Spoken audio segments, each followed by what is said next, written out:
হু হু করে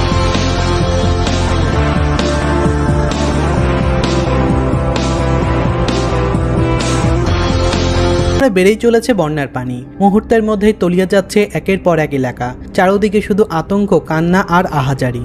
ভয়াবহ বন্যায় বিপর্যয় হয়ে পড়েছে বাংলাদেশের দক্ষিণ পূর্ব অঞ্চল। চট্টগ্রাম নগরী থেকে শুরু করে জেলার বিস্তীর্ণ জনপদ, রাস্তাঘাট, বাজার, শিক্ষা প্রতিষ্ঠান ও কৃষি জমি পানির নিচে চলে গেছে। হাজার হাজার পরিবার ঘর ছেড়ে শিশু, বৃদ্ধা ও জিনিসপত্র নিয়ে ছাদে, উঁচু দালান কিংবা আশ্রয় কেন্দ্রে ঠাঁই নিয়েছে। সবচেয়ে ভয়াবহ পরিস্থিতি তৈরি হয়েছে চট্টগ্রামের সাতকানিয়া এবং বাঁশখালীতে। এই দুই উপজেলাতেই 5 লাখের বেশি মানুষ পানিবন্দী অবস্থায় রয়েছে। অনেক এলাকায় কোমর থেকে গলা সমান পানি, নৌকা ছাড়া চলাচলের কোনো উপায় নেই। চাকুরিজীবী, দিনমজুর, শিক্ষার্থী, রোগী ও জরুরি কাজে বের হওয়া মানুষ সবচাইতে বেশি দুর্ভোগে পড়েছেন। টানা ভারী বৃষ্টি, সক্রিয় মৌসুমি বায়ু, বঙ্গোপসাগর থেকে আসা বিপুল জলীয় বাষ্প এবং উপকূলীয় এলাকায় জোয়ারের পানি একসঙ্গে এই পরিস্থিতি তৈরি করেছে। শুধু নগরীতে নয়, সাতকানিয়া, বাঁশখালী, লোহাগড়া, চন্দনাইশ, বোহাখালী, আনোয়ারা, রাউজান, হাটহাজারী, ফকিরছড়ি, রাঙ্গুনিয়া, মাসরাইল ও সীতাকুণ্ডের বহু গ্রাম প্লাবিত হয়েছে। চট্টগ্রাম নগরীসহ জেলার 16 উপজেলায় প্রায় 1,68,648টি পরিবার ক্ষতিগ্রস্ত হয়েছে। মোট 176টি ইউনিয়ন ও পৌরসভায় বন্যার কবলে রয়েছে।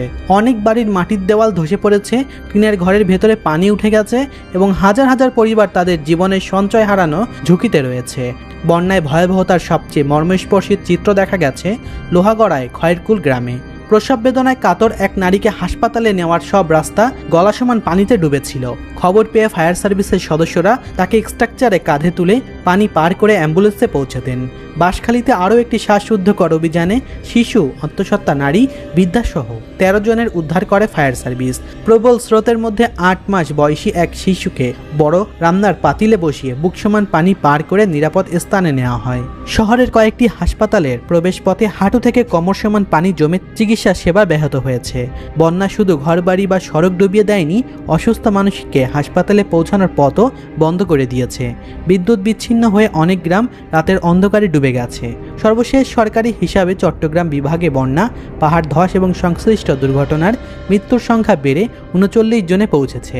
এর মধ্যে কক্সবাজারে 23 জন, চট্টগ্রামে 8 জন, বান্দরবনে 6 জন এবং রাঙ্গামাটিতে 2 জন মারা গেছে।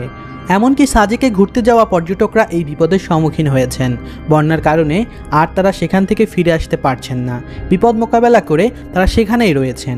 তবে সেখানকার হোটেল কর্তৃপক্ষ মানবিক বিবেচনায় ভাড়া মওকুফও করেছেন। বন্যায় কৃষি, মৎস্য, পোল্ট্রি ও ক্ষুদ্র ব্যবসার বড় ধরনের ক্ষতি হয়েছে। চট্টগ্রামের 15 উপজেলার 153টি ইউনিয়নের 9,933টি পুকুর এবং 320টি মাছের ঘের ক্ষতিগ্রস্ত হয়েছে। পরিস্থিতি মোকাবেলায় চট্টগ্রাম অঞ্চলে 773টি আশ্রয়কেন্দ্র খোলা হয়েছে এবং প্রায় 23,853 জন সেখানে আশ্রয় নিয়েছেন। সেনাবাহিনী, ফায়ার সার্ভিস, প্রশাসন এবং স্বেচ্ছাসেবীরা নৌকা এবং স্পিডবোট নিয়ে উদ্ধার ও ত্রাণ কার্যক্রম চালাচ্ছেন। বন্যায় শিক্ষার্থীদের জীবনও থামিয়ে দিয়েছে। চট্টগ্রাম শিক্ষা বোর্ডের আওতাধীন চট্টগ্রাম, কক্সবাজার, রাঙ্গামাটি, বান্দরবন ও খাগড়াছড়িতে 11 জুলাই এইচএসসি তথ্য যোগাযোগ প্রযুক্তি পরীক্ষা স্থগিত করা হয়েছে। চট্টগ্রামের পাশাপাশি ফেনী, নোয়াখালী ও লক্ষ্মীপুরের নদী সংলগ্ন নিচু এলাকায়ও প্লাবন এবং জলবদ্ধতার ঝুঁকি রয়েছে।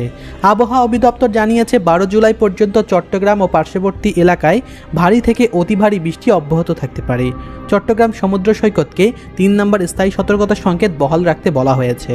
চট্টগ্রামের এই পরিস্থিতি এখন আর সাধারণ জলবদ্ধতা নয়, এটি একটি বড় মানবিক ও অর্থনৈতিক দুর্যোগ।